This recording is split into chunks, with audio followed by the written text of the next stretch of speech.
छत्तीसगढ़ माध्यमिक शिक्षा मंडल रायपुर से ये क्वेश्चन पेपर मिल गया होगा आप लोग को। ये माह सितंबर का है। असाइनमेंट फर्स्ट, ये सब्जेक्ट लेखा शास्त्र का है। इसके पिछले वीडियो में आपको इकोनॉमिक का आंसर आपको पूरे मिल गए थे। ये लेखा शास्त्र में टोटल 4 क्वेश्चन है। ये 4 क्वेश्चन आपके सामने दिख रहे हैं। अब इसका आंसर हम दिखाते हैं आगे वीडियो में। अकाउंटिंग असाइनमेंट फर्स्ट का फर्स्ट क्वेश्चन देखते हैं।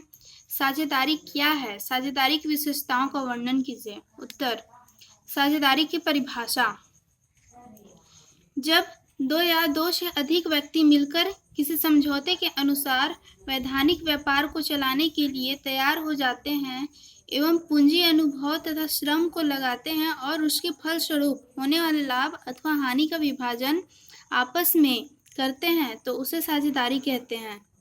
साझेदारी की विशेषताएं, फर्स्ट पॉइंट है साझेदारों की संख्या। साझेदारी में कम से कम 2 व्यक्तियों का होना आवश्यक होता है।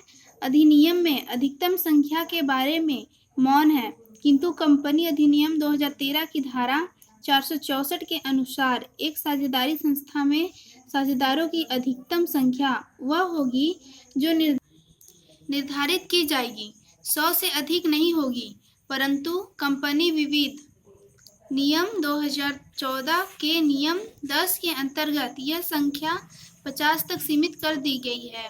भारतीय कंपनी अधिनियम की धारा 11 के अनुसार बैंकिंग व्यवसाय में 10 है। सेकंड पॉइंट है व्यवसाय। साझेदारी के लिए किसी न किसी वैध व्यवसाय का होना आवश्यक होता है।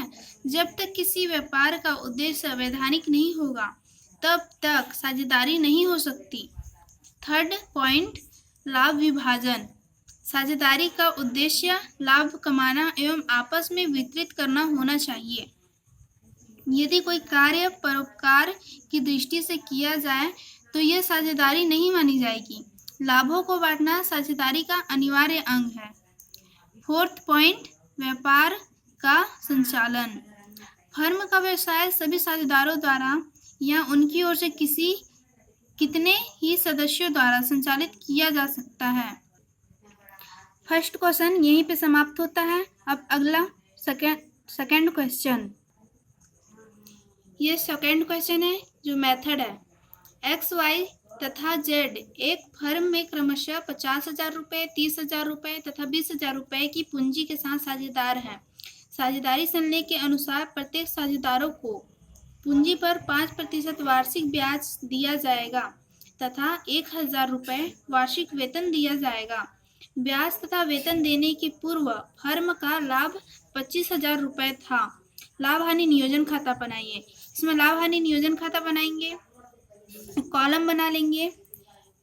विवरण राशि, डेबिट क्रेडिट। पूंजी, यहाँ पूंजी दिया है 50,000 और 30,000 और 20,000। पूंजी पर ब्याज खाता से पूंजी पर ब्याज बोला है 5%। क्वेश्चन में देख लीजिए आप, तो 50,000 का 5% 2500 और 30,000, वाई 30,000 है पूंजी, उसका 5% 1500 और जेड का पूंजी है 20,000, उसका 5% 1,000। सबका टोटल कर लेंगे 5,000।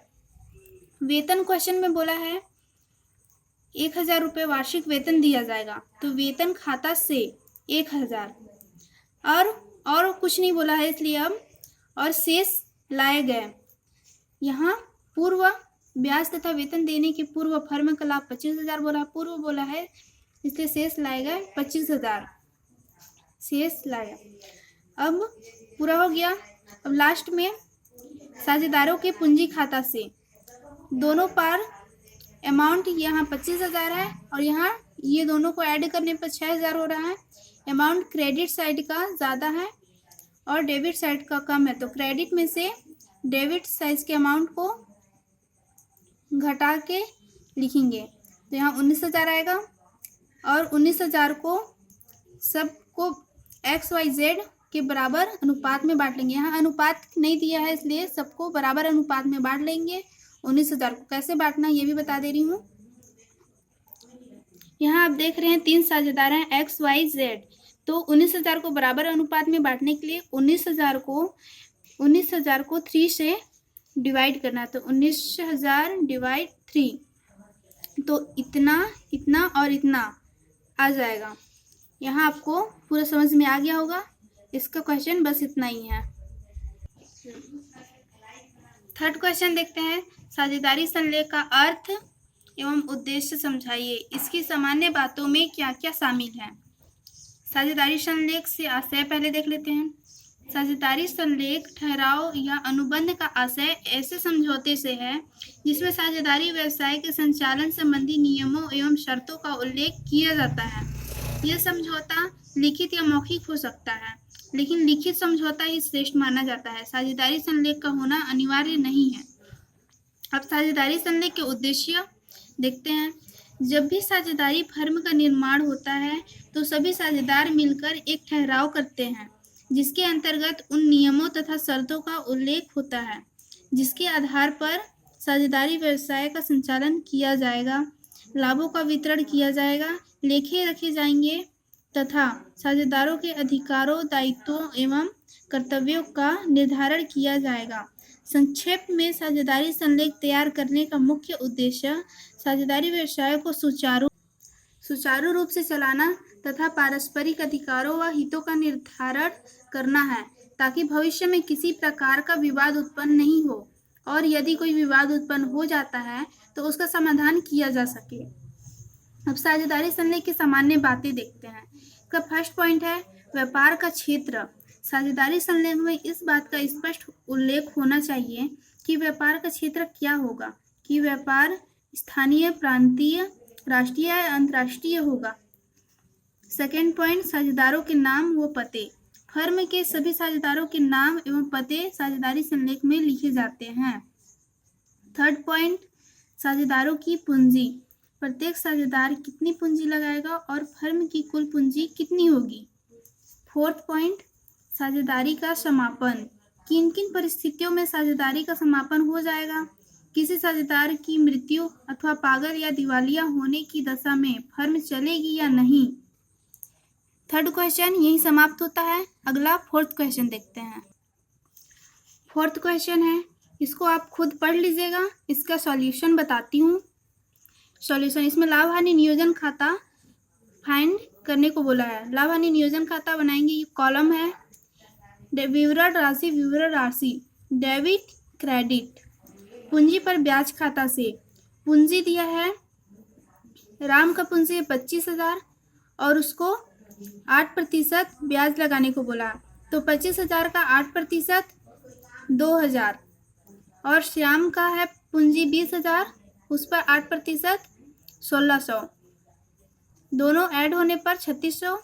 और वेतन खाता से श्याम का वेतन बोला है 5,000, तो 5,000 वार्षिक बोला है, इसलिए ओनली 5,000 लिखाएगा। तो श्याम का वेतन हो गया 5,000। ऋण खाता से 10,000 बोला है, 10,000 उस पर 6% ब्याज ऑलरेडी देना होता है, इसलिए 6% ब्याज 6/100 गुणित 6/12, 6 मंथ का। तो यहाँ कट जाएगा 6 दूनी 12, 2 तिहाई 6 और ये 00 कट, 100 गुणित 3 300, और यहाँ शेष लाएगा। यहाँ समायोजन की पूर्व लाभ बोला है 25,000, तो शेष लाएगा 25,000। और आहरण भी दिया है। आहरण पर ब्याज खाता से राम का आहरण दिया है 600 और श्याम का 500, दोनों को टोटल करने पे 1100। इसी के आगे है, अब क्रेडिट साइड का योग ज़्यादा है और डेबिट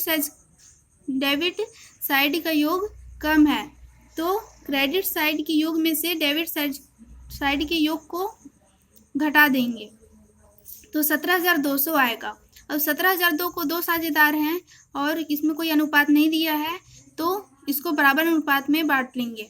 तो 17,200 डिवाइड 2, तो 8600 और 8600, राम का 8600, श्याम का 8600 आ जाएगा। ये वीडियो आपको पसंद आ गया होगा और ये समझ अच्छे से आ गया होगा आपको।